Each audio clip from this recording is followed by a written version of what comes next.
Pour comprendre les origines de la guerre qui fait rage entre Israël et le Hamas depuis samedi, il faut remonter plus d'un siècle en arrière jusqu'en 1917, année de la conquête de la Palestine par les Britanniques. La Palestine, c'est un petit territoire qui compte alors moins d'1 million d'habitants. La majorité sont des Arabes de confession chrétienne et musulmane. Il y a aussi quelques dizaines de milliers de Juifs qui y vivent, dont plusieurs sont venus s'y établir avec le rêve d'y créer un foyer national juif. Dès l'arrivée des Britanniques en Palestine en 1917, le secrétaire d'État aux Affaires étrangères Arthur Balfour va proclamer son appui au mouvement sioniste, c'est-à-dire le mouvement national juif.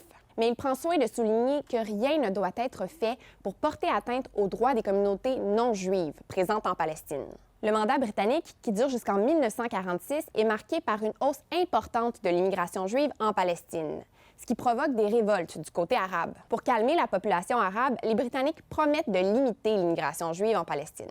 Mais après la Deuxième Guerre mondiale, en 1945, la communauté internationale met beaucoup de pression pour que la Palestine accueille les survivants des camps de concentration nazis. La situation devient alors beaucoup trop complexe à gérer pour les Britanniques qui confient la région à l'Organisation des Nations unies, qui vient tout juste d'être créée. En 1947, l'ONU adopte le plan de partage de la Palestine avec le soutien des États-Unis et de l'Union soviétique, mais malgré l'opposition de tous les pays arabes.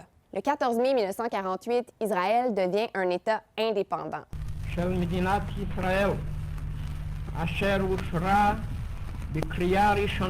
Mais rapidement, ses voisins arabes l'attaquent. Israël remporte cette première guerre et prend le contrôle de 78 du territoire de la Palestine mandataire. Le reste du territoire, soit la bande de Gaza et la Cisjordanie, sont annexés par l'Égypte et la Jordanie. Mais les hostilités entre Israël et ses voisins arabes se poursuivent. En 1967, Israël entame son occupation de la bande de Gaza et de la Cisjordanie. Encore aujourd'hui, les pays membres de l'ONU, à l'exception des États-Unis, considèrent la Cisjordanie comme un territoire palestinien occupé. En 1993, avec les accords d'Oslo, Israël et l'Organisation de libération de la Palestine s'entendent sur une solution à deux États.